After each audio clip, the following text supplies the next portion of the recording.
ঘুম থেকে উঠে দেখছি যে মা রান্নাঘরে প্রচণ্ড ব্যস্ত। কেন কি এদিকে দেখছি মা পায়েস বানাচ্ছে, আর এদিকে হালকা উঠিয়ে দেখি থালাটা যে মা বানাচ্ছে আর ভাপা, আর এদিকে মা সম্পূর্ণ কেটে বেছে রেডি করে রেখেছে।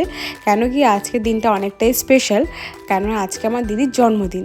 তো ও আসার আগে আমাদের সব কিছু রেডি করে রাখার ইচ্ছা ছিল, আর আমরা করে রেখেছিলাম। আমরা মানে খালি মাই আর কি।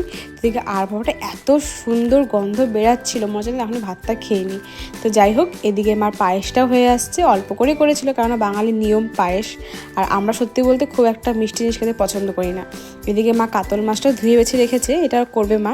তো আর এদিকে আমি অনেকটা ব্যস্ত ছিলাম ওদিনকে, কারণ এদিকে আমি আর আমার ভাই মিলে বেরিয়ে পড়েছিলাম কয়েকটা জিনিস আনার জন্য দশকর্মা ভাণ্ডারে। ওই ঘরটা সাজাবো একটু তার জন্য। তো যাই হোক, তোমরা ভিডিওটা কন্টিনিউ দেখতে থাকো। সেদিন রাস্তায় প্রচণ্ড ভিড় ছিল, কেন কি সেদিন ছিল রামনবমী। তো যাই হোক, এখানে আমার সব কিছুর দরকার জিনিস নেওয়া হয়ে গেছে।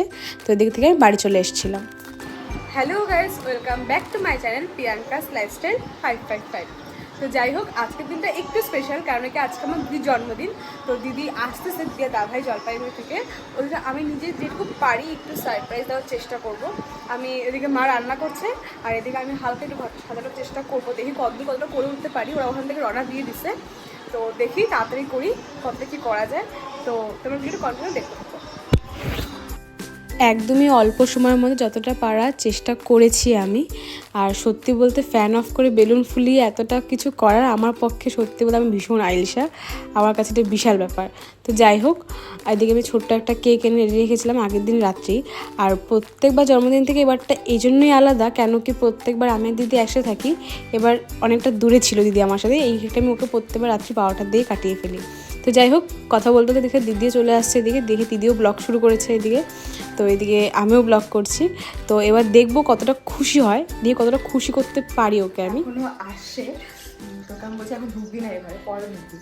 তো আমি আগে ঢুকবো, তারপর ওকে ঢুকাবো। দিদি দিদি, ওই দিদি আয়।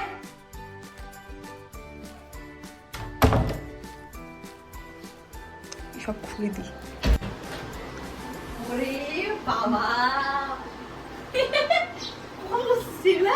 একটু আগে মিষ্টি নাই, মিষ্টি হচ্ছিল গেছে পরীক্ষা দিতে।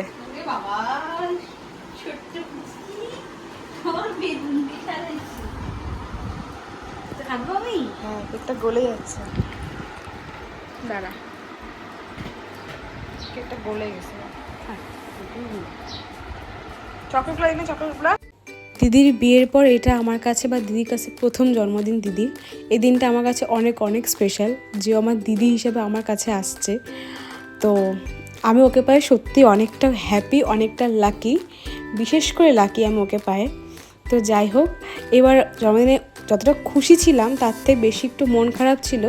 হয়তো প্রত্যেকবার ওকে ফার্স্ট উইশটা আমি করি বা কেকটা ফার্স্ট আমি কাটাই, এবার এই দায়িত্বটা আমি দাভাইকে দিয়েছিলাম, দাভাই আমার দায়িত্বটা কেড়ে নিয়েছিল। তো যাই হোক, হ্যাঁ, এটা আমি খুশি পাচ্ছিলাম যে এত বছরের ভালোবাসার পরে সে তার ভালোবাসার মানুষের সাথে ভালো আছে। তো একটু হিংসা হচ্ছিল, অল্প হিংসা হচ্ছিল দাভাইয়ের সাথে আমার, আর অনেকটা বেশি মন খারাপ হচ্ছিল। এদিকে আমার কেক ঠেক কাটার পরে মা এদিকে অনেক কিছু আয়োজন করেছিল। আর সত্যি বলতে আমার কেকটা অল্পই কাটি, কারণ কেকটা আমার দিদি খুব বেশি একটা পছন্দ করে না। প্রথমেই বললাম, আমার থেকে আমার দিদি ফাস্ট ফুড তো একদমই পছন্দ করে না। তো যাই হোক, এদিকে দাভাই দই খাচ্ছিল, আর দিদি দাভাই কেক খাইয়ে দিচ্ছিল। দাভাই কেক খেতে চাচ্ছিল না বলে দিদি বলে দাও তোমার দইটি আমি খাইয়ে দিচ্ছি। তো সেটা নিয়ে আমি আর দাভাই ভীষণ হাসাহাসি করছিলাম, সত্যি কথা। আর এদিকে দেখছি দিদি বান্ধবীরা চলে আসছে দিদিকে সারপ্রাইজ দেওয়ার জন্য। সত্যি বলতে তো আমিও জানতাম না যে দিদিরা আসবে, মানে দীপিকা দি, ঋতুপর্ণা দি, শুভাশিস দা, ঋষভ দা। তো যাই হোক, আসলে এই দিনে সবাই স্পেশাল ফিল করানোর চেষ্টা করে। আর দিদি হাসি মুখে হাসতে দেখছো, সত্যি এটার জন্য আমি এত কিছু করেছিলাম। এদিকে সবাই খুশি, কেক কাটছে, এদিকে সবাই বাচ্চা হয়ে যায়। তো যাই হোক, এদিকে দিদি কেক ঠেক কাটার পরে মা সম্পূর্ণ খাওয়ার আয়োজন করেছিল। তো এদিকে আমি দিদিকে থালা বেড়ে দিচ্ছিলাম সুন্দর সাজিয়ে গুছিয়ে দেওয়ার মতো। আমার ঠিক মনে হচ্ছিল যেন ওর ঠিক আবার সেই পুরনো আইবুড়ো ভাত হচ্ছে, বিয়ের আগে যেরকম ওকে সবাই সাজিয়ে গুছিয়ে খেতে দিয়েছিল। তো যাই হোক, দিদি তুই অনেক ভালো থাক, সুস্থ থাক, আর প্রত্যেক বছর জন্মদিনটা আমাকে অল্প হলেও টাইম দেওয়ার চেষ্টা করিস।